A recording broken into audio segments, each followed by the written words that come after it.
Welcome back to the channel, folks. My name's Shane. So this video is absolutely not clickbait or anything like that. It's absolutely true. This idiot guitar player just got this.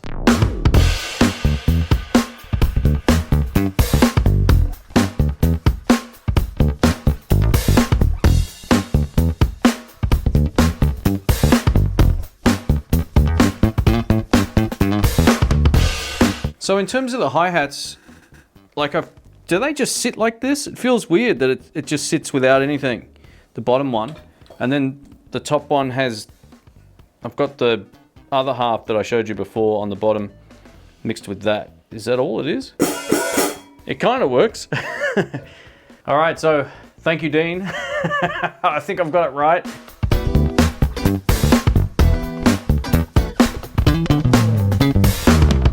All right, so here it is all set up. I just did some recording, which you'll hear in just a moment. This is the Pearl Midtown, and I'll go over some of the specs and show you around it and how I've got it mic'd up and all that kind of stuff in just a moment. But essentially, this is a mini kit. Now, one of my good friends, Dave Richardson, bought a Ludwig kit, which is pretty much the same kind of footprint as this, and it sounded so great that I've been umming and ahhing between getting an acoustic kit and then an electric kit and sort of trying to work out what I wanted. You know, there's pros and cons of both, but nothing quite sounds like an acoustic kit, which is what I went for. Let's go over some of the specs just really quickly before we get into this video. This is a 16-inch kick drum, and one of the great things about it is it's actually off the floor. It's elevated, which I really love this. Back behind the leg is a riser there at the back that kind of keeps it up off the floor, and this helps just with the punch of the kit, as well as taking out any weird resonant frequencies.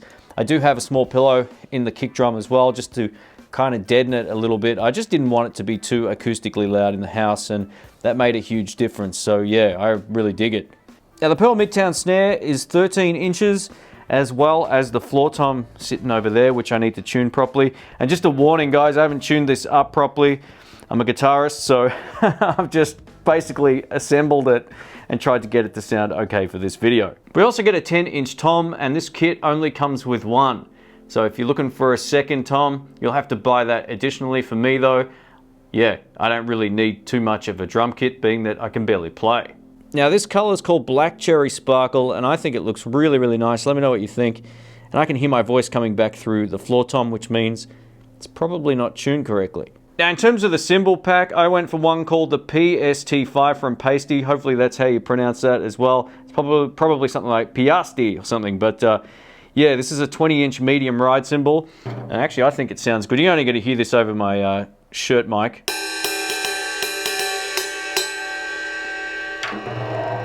And that was what sold me on the pack. Even though I only heard it online, I heard that the ride cymbal sounded legit. And it's got no chance of bending just by playing it. Some of the cheaper hi-hats and cymbals and all that kind of stuff can bend really easily. This actually feels like a half-decent pack. Now, this isn't bottom of the barrel in terms of what you can buy. You can buy much worse cymbals than this, but if you're an actual drummer, you'll probably prefer to buy something even above this. But for a guy like me who just wants to get ideas down and have a bit of fun, this pack seemed like the ultimate compromise. Now, it says 5 because we actually get a 5-piece setup when it comes to the cymbals, but I'm only using 2.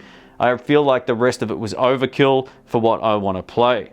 Now, in terms of the hardware, which is everything to hold up the rest of the kit. Now, the kit does come with some of its own hardware, but you still need stands. So I ended up having to go for a Mapex HP 6005 Mars 600 Chrome hardware pack.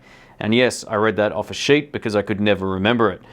And you get everything that you could need to basically get going, which I think is pretty cool. And we get this, the actual hi-hat stand, all that kind of stuff. Being that this is a fairly inexpensive pack, it made no sense for a guy like me who's never going to be gigging with this kit or really taking it out of the house to go crazy on the hardware. So if you buy a kit like this, you don't get any of the cymbal stands or anything like that. You have to buy all of those. It's separate to actually buying the cymbals, and it's separate from actually buying the shells, which are the actual drums. So you still need that. You need a hi-hat stand. And the pack that I got was maybe a little bit overkill. I've got 3 additional stands that I'm not using, but I also have, I think, 3 other cymbals that I'm not using. So if I ever do need to upscale it, if a real drummer comes over and plays something, then I've got those options there if I so need them. But the pack that I purchased was called the HP 6005 Mars 600 Chrome hardware pack. And yeah, I'm pretty wrapped with this setup. It seems reliable in terms of how it's all set up. And how I did notice when I actually filmed this video that you're about to see that the snare stand wasn't actually properly on the floor. Easy fixed, it's wobbling a bit, but you know, most guitar players won't notice.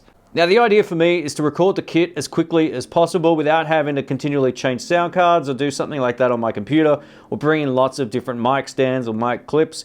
So I opted for a 2 microphone method, which is essentially this NX2 from JTS dead center in the middle of the kick drum. And this was from a tutorial that I watched on YouTube, and it works great. I'm so used to using 5 to 7 different microphones that this method just works for what I want, and for the sake of just making YouTube videos, this will do the job no problems at all. Now if I'm going to record an album, someone else is using this, of course we'll use more mics, but yeah, this method actually works really well.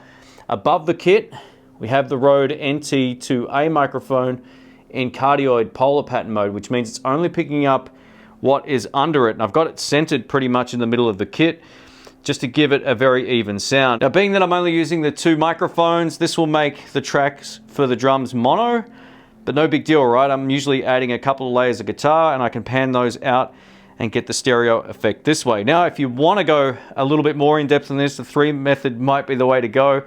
You could set up another microphone, say off to the right side of the floor tom, equal distance from this microphone, and you'll get some really great results. Or you can close mic everything, but like I said, I'm after efficiency and quality, and this NX2 from JTS is a great kick drum mic that it's really tough to find. It's kind of like one of the Shure kick drum mics basically. So while I did buy some sticks, I also got some steel brushes. The reason I got these is twofold. One, to keep the volume down, and 2, they feel really great to play. There's something nice about how these feel and respond over sticks. The whole concept of this kit, even though it's acoustic, is to not blow my ears out. I want to play at a volume that's not much louder than my speaking voice, and you can absolutely do that. But the great thing about this kit, the overall volume of it is extremely low, especially if you dampen out the kick drum. That'll give you even like less volume than before. And being that I'm not jamming live with a loud bass, loud guitarists, bloody guitarists. No, I'm a guitar player. Yeah, I can get away with not having to play loud, and because the microphones are doing all the work, I can just record them at a comfortable volume, which isn't much louder than my voice. So yeah, these brushes are definitely going to probably get used more. Say definitely, probably makes no sense, but I'm going to opt for these if I can, and if not, then I'm going to use the sticks. But you know, you can even get just that beautiful shuffle ride cymbal sound by using these at a very, like, it's the same volume as my speaking voice, probably less loud because I'm a loud bugger. What you're about to hear now is a track that I put together just setting a click up at 140 beats per minute, playing my part on drums, coming up with a bass part, and then just stacking up some guitars over the top. Each of these sections was recorded from start to end. It's only a couple of minutes long, but I played it all live, so yeah, hopefully it sounds good. Let me know what you think, and you're going to see this whole kit coming up on future videos. So here we go.